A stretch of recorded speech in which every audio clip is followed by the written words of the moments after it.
नमस्कार, मैं हूं अंजलि और आप देख रहे हैं समाचार 24 लाइव। तो आइए शुरुआत करते हैं आज की प्रमुख खबर से। वाराणसी के ज्ञानवापी प्रकरण में श्रृंगार गौरी दर्शन पूजन के मामले में जिला जज अजय कृष्ण विश्वेश की अदालत में दायर याचिका में आज सुनवाई हुई। आज की सुनवाई के बारे में बताते हुए वादी पक्ष के अधिवक्ता विष्णु जैन ने कहा कि अदालत ने मस्जिद परिसर में पाए गए शिवलिंग के वैज्ञानिक परीक्षण के पहले वादी पक्ष से कुछ स्पष्टीकरण मांगा था, जिसको वादी पक्ष ने आज अदालत में जवाब के रूप में दाखिल किया। इस अवसर पर अदालत ने प्रतिवादी पक्ष अंजुमन इंतजाम या कमेटी के अधिवक्ता को इस पर आपत्ति या किसी अन्य जवाब के लिए 11 अक्टूबर की तारीख मुकर्रर करते हुए मुकदमे की अगली तारीख तय कर दी। 11 अक्टूबर को प्रतिवादी पक्ष के दाखिल जवाब के आधार पर अदालत इस मामले में फैसला सुनाएगी कि पाए गए शिवलिंग जैसे आकार का वैज्ञानिक परीक्षण हो कि न हो। वही प्रतिवादी पक्ष के अधिवक्ता रईस अहमद ने कहा कि अदालत के निर्देश अनुसार अगली तारीख को वह अपना जवाब दाखिल करेंगे। आज स्पष्ट सुनवाई हुआ है मतलब कार्बन डेटिंग के लिए कि वैज्ञानिक विधि द्वारा ही कार्बन डेटिंग होगा। और बहस चल ही रहा था कि मतलब विपक्ष लोग बोले हैं कि अभी हम लोग फैसला सुनने आए थे, हम लोग अपना फाइल लेकर नहीं है, ऐसा अगली तारीख हम लोग को दिया जाए, तो 11 तारीख हम लोग को दिया गया। बात की जाए, आप लोगों का 2 ग्रुप बन गया है, तो एक तरफ से वो कह रहे हैं कि डेटिंग करानी चाहिए, एक दूसरे वो कह रहे हैं कि नहीं खालिद नहीं करानी। देखिए वो क्या कह रहे हैं क्या नहीं कर रहे हैं ये वो जान देंगे। हम लोग चारों लोग एक हैं और हम लोग बोले बाबा की कहीं तो करे, साक्ष्य जो मिल गया है उसको तो हम लोग पूरा मतलब करवे करेंगे ना कि ये क्या भोले बाबा हैं कि फवारा है क्या है, उसके लिए तो हम लोग जांच की मांग की है, तो वैज्ञानिक विधियों द्वारा जांच की मांग की है हम लोग। आज माननीय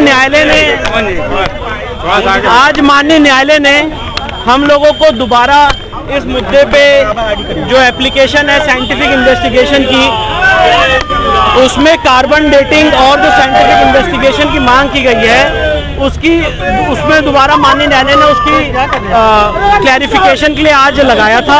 माननीय न्यायालय ने जब कोर्ट बैठी तो उन्होंने ये कहा कि इस केस में ऑर्डर पास करने से पहले हम कुछ क्लैरिफिकेशन चाहते हैं और हमने अपना क्लैरिफिकेशन कोर्ट के सामने दे दिया है। मुस्लिम पक्ष उस पर अपना प्रत्युत्तर देगा, जिसके लिए 11 अक्टूबर मंगलवार को लगाया है 2 बजे। माननीय न्यायालय उनको सुनने के बाद इसमें अपना ऑर्डर पास। 11 अक्टूबर को क्या मान के चले कि फैसला 11 अक्टूबर को माननीय न्यायालय मुस्लिम पक्ष को सुनेगा जो इसमें अपना प्रत्युत्तर देना चाहते हैं, आज जो हमने क्लैरिफिकेशन दिया था, और उसके बाद 11 अक्टूबर के बाद माननीय न्यायालय उसमें अपना फैसला सुनेगा। नहीं, क्लैरिफिकेशन कोर्ट ने हमसे मांगा था। कोर्ट ने हमसे क्लैरिफिकेशन मांगा था कि जो शिवलिंग मिला है 16 मई को, क्या वो पार्ट ऑफ सूट प्रॉपर्टी है कि नहीं, जिसपे हमने ये बताया कि हमने अपने सूट में विजिबल और इनविजिबल डेटीज की मांग की है, और जब वजू खाने में जो पानी था जब वो कम किया गया तो जो इनविजिबल डेटीज थे वो विजिबल डेटीज हो गए, पहली बात। दूसरी बात, कोर्ट ने कार्बन डेटिंग और साइंटिफिक इन्वेस्टिगेशन पे भी क्लैरिफिकेशन मांगा, जिसपे हमने बात रखी कि ऑर्डर 26 रूल 10A में CPC में व्यवस्था है कि कोर्ट साइंटिफिक इन्वेस्टिगेशन के लिए एक टीम गठित करके एक सर्वे कमीशन अपॉइंट कर सकता है। इन दोनों मुद्दों पे कोर्ट के सामने हमने अपना क्लैरिफिकेशन रख दिया है।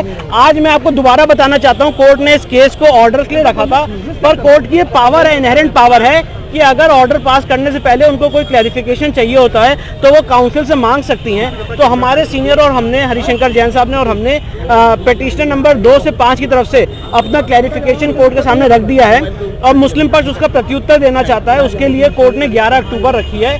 11 अक्टूबर को मुस्लिम पक्ष को सुनने के बाद कोर्ट इसमें अपना फैसला, यानी कि फैसले में भी वक्त लगेगा, थोड़ा वक्त लगेगा। 11 अक्टूबर के बाद फैसला। विष्णु जी,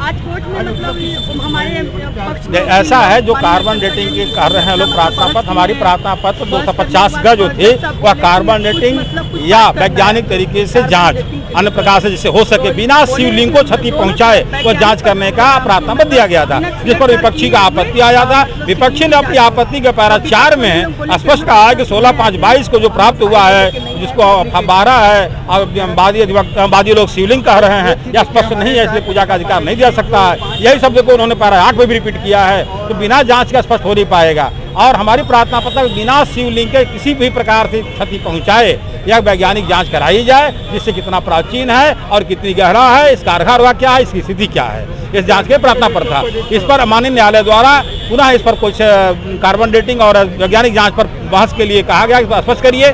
स्पष्ट बहस पुनः किया गया और विपक्ष द्वारा यह कहा गया कि आज हम पत्रावली लेकर के नहीं आए, फाइल लेकर नहीं आए, क्योंकि हम आदेश सुनना चाह रहे थे और इसलिए हमको इस बहस के जवाब हेतु समय चाहिए। तो 11 अक्टूबर को समय रखा गया है, तो आप अपना जवाब दें। उसके बाद यदि जवाब देना चाहें तो जवाब देंगे तो आदेश हो जाएगा। ऐसा न्यायालय द्वारा आदेश हुआ है। 11 अक्टूबर को पुनः सुनवाई के लिए रखा गया है।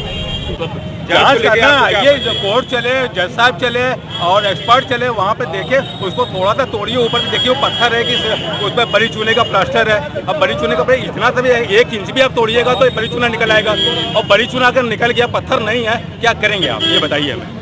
तो आप यही दलील, ईट पत्थर से बना हुआ चीज है, आप ईट पत्थर क्यों नहीं देखते? उसको देखने में आपको डर क्यों लगती है? आप वही दलील देने जा रहे हैं। हम यही दलील देते हैं, ईट पत्थर का बना हुआ ईट पत्थर देखने में डर क्यों लगती है? तो आप चाहते हैं परीक्षण हो जाए कोई? हाँ, हो जाए, ईट पत्थर का बना उसको देखा जाए तोड़ करके। जो टूटी हुई चीज ऑलरेडी टूटी, आप कहते हो टूटी हुई, ऊपर सीमेंट से प्लास्टर किया गया है, तो जो ऑलरेडी टूटी हुई तो थोड़ा और तोड़ के देख लीजिए ना उसको, क्यों किस चीज का बना हुआ है, क्या दिक्कत आती है? कार्बन डेटिंग के लिए आप बताइए। कार्बन डेटिंग में तो कुछ नहीं आई, तो आपको भी समझ में नहीं आती, मेरी भी समझ में आती, इनको भी समझ में नहीं आती। ऐसी चीजें क्यों उठाते जो किसी को समझ में ना आए? वो चीजें लेके आई तो सबको समझ, बच्चे को भी समझ में। 11 तारीख को आपको सुनने को कहा है जी, क्या कुछ बातें रही? 11 को भाई यही बातें हैं कि कार्बन डेटिंग तो वो भी कह रहे हैं कि नहीं हो सकते, अदरवाइज क्या होगा, अदरवाइज वो भी नहीं बता पा रहे हैं। अदरवाइज क्या है आपको बताएंगे तब तो हम बताएंगे, अदरवाइज आप क्या लेके आ रहे हो? आपने तो खुद ही नहीं बताया अदरवाइज क्या होगा। जब आप अदरवाइज नहीं बता पा रहे तो हम क्या उस पर जवाब देंगे आपको? पर्चे दे दीजिएगा नाम। खबरों में अब तक लिए बस इतना ही। मिलते हैं फिर ऐसी ही बड़ी खबर के साथ। तब तक के लिए नमस्कार और देखते रहिए समाचार 24 लाइव।